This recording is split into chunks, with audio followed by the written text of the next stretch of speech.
네, 국회는 오늘 본회의를 열고 여야가 합의한 민생 법안을 처리했습니다. 5.18 민주화운동 41주년을 맞아 보상법 개정안도 통과됐는데요. 네, 국회 취재기자 연결해서 자세한 소식 듣겠습니다. 서윤석 기자. 네, 여야는 오늘 오전 본회의를 열고 98건의 법안을 처리했습니다. 5.18 민주화운동 41주년을 맞아 유족에 대한 범위를 확대하고 의료급여 등을 지급하는 내용을 담은 보상법이 통과됐고, 햇살론 같은 서민금융 상품 재원 마련을 위해 은행들이 연간 1,000억 원대의 출연금을 내도록 한 서민금융지원법 개정안 등의 민생 법안도 줄줄이 처리했습니다.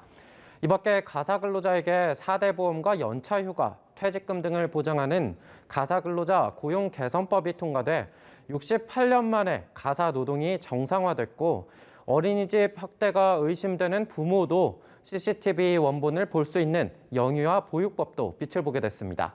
다만 지난달에 이어 논의를 이어가고 있는 소상공인 손실보상법 처리는 오늘 본회의에서도 다뤄지지 못했습니다.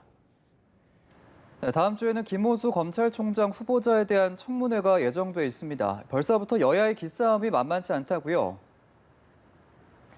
네, 우선 어제 의사봉을 누가 쥐느냐 등을 이유로 파행한 법사위를 두고 본회의장에서 신경전이 이어졌습니다. 여당은 국민의힘 법사위원들의 전원 퇴장에 생떼 정치에 극치라며 유감을 표했고, 야당은 민주당이 김호수 검찰총장 후보자에 대한 인사청문 실시계획서를 속임수와 불법으로 단독 처리했다고 비판했습니다. 26일로 예정된 김 후보자 인사청문회의 증인 채택을 두고도 날선 공방이 벌어졌습니다.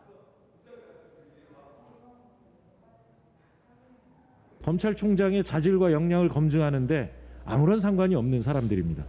누가 봐도 검찰총장 후보자 인사청문회를 깽판으로 몰아가고 김호수 후보자를 검찰총장에 앉히기 위해서 인사청문회를 그야말로 알맹이 없는 요식행위로 이렇게 무력화시키기 위한 그런 의도. 네, 여전히 평행선을 달리고 있는 여야는 오는 26일 인사청문회에서 또 격돌을 예고했습니다. 네, 내년 대선을 앞두고 장룡들의 행보가 점점 더 활발해지고 있는데요. 관련 소식도 전해주시죠. 네, 잠룡들의 행보가 가장 두드러지는 건 더불어민주당입니다. 이른바 대선 주자 빅3, 이재명 경기도지사, 이낙연 전 민주당 대표, 정세균 전 국무총리 등은 외곽 조직 구축에 속도를 내고 있는데요. 이재명 지사는 오늘 오전 DMZ 포럼에 참석해 안전한 DMZ를 그리며 한반도의 항구적 평화와 공동 번영을 이야기했습니다.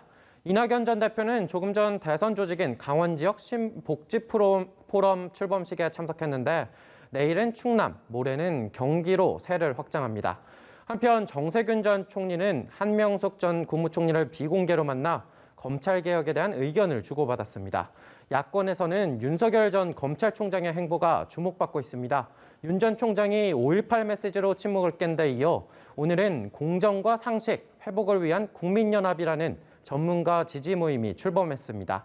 윤 전 총장이 직접 참석하지는 않았지만 참석자들은 윤 전 총장의 대통령으로서의 가능성과 한계에 대해 토론했습니다.